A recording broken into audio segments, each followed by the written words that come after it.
قرباني لنجي روينا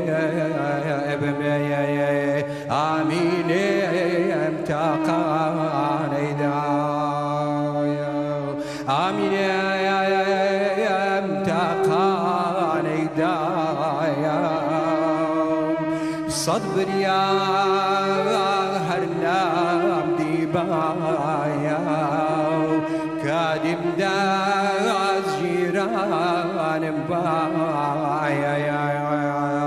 آمين امتقاني دايا